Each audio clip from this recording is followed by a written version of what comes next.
Metroid Other M doesn't get a review. I had originally planned to review it, but a game in the vein of Other M is incredibly hard to review. Instead, I'd like to dive deeper into the bigger question. What the hell happened? On the surface, Other M came off like an awesome 2.5D Metroid, something fans have been clamoring for quite some time. If you think about it, we haven't had a side-scrolling, side-questing romp since Zero Mission, and that was almost 6 years ago. I remember being extremely giddy when I first saw that they were making a whole new Metroid that, on cursory view, looked like it followed in the vein of Super Metroid, which, if you don't know this, and this is fact, it's not open to debate, is the best Metroid game ever. Heck, the intro to the damn game is the last scene of Super Metroid, one of the most powerful in Nintendo history. Where the baby Metroid that Samus almost killed, dies to save her life. A Metroid, a creature that is usually the bane of Samus' existence, makes the ultimate sacrifice against its own kind, no less. I suppose that's a perfect place to start. The cutscenes, as corny as they might have come off to many other reviewers, were something I really enjoyed. Not only did Team Ninja push the Wii to its limits in terms of imagery, but they set up a backstory to Samus. Before, Samus had very little humanity. If you take into account the events of Metroid 2, then really she's nothing but a genocidal maniac. You're probably saying, but the Metroids are crazed vampire aliens that suck the life out of everything.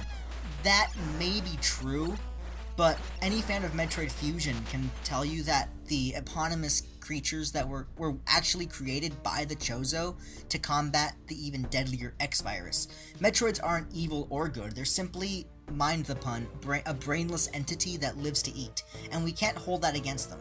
Before Other M, very little of Samus' humanity was seen on screen. The object of the game, most games where you play as Samus, was to kill, and kill everything in sight. Ask no questions, take no prisoners, do not pass go, do not collect $200.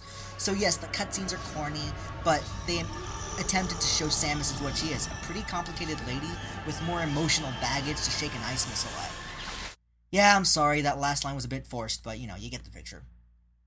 Now, where did the game go wrong? It's hard to say, but if I had to be absolutely blunt, I would say everywhere else.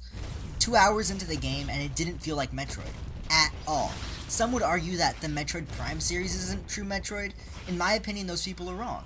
Metroid Prime went right where Other M went completely wrong. You see, the hardcore gaming audiences today are pretty fickle.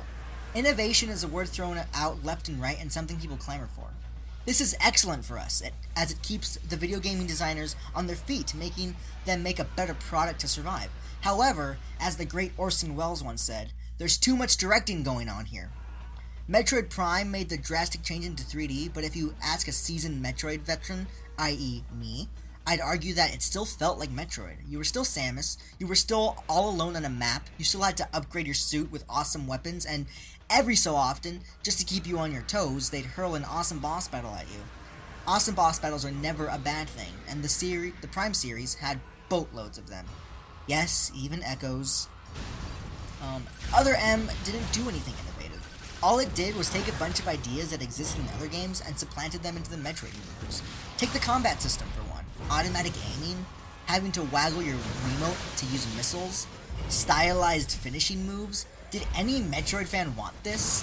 I'm sure as hell didn't. Stylized killing works in a game like No More Heroes, where pretty much every character in the game is off their rocker. I know Samus is going up against a bunch of space monsters, but I want to play Metroid, not Mortal Kombat. The only thing missing from this game was the occasional, "Finish him!" Giving us a bunch of things we don't want isn't a way to innovate a game, and unfortunately, this isn't the first or last time something like this is going to happen. Normally, when I play a game I don't like, it makes me pretty angry. That didn't happen this time. It mostly just bummed me out. Team Ninja did a pretty good job with it. If you don't take the game at face value, you can probably take some enjoyment out of it. The only thing that bothers me with Other M is that it's Metroid Other M. I certainly wouldn't call this Metroid. It's unlike any other Metroid I've played. And that was the problem. I wanted Metroid. I wanted Metroid so very badly, but instead I got hardcore emo space marine schlock.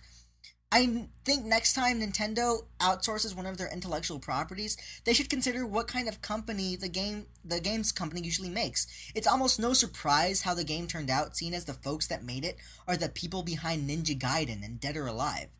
It could also explain the constantly growing bust size of Miss Aran, which I guess isn't a terrible thing if you're a dude like me, but it was unnecessary.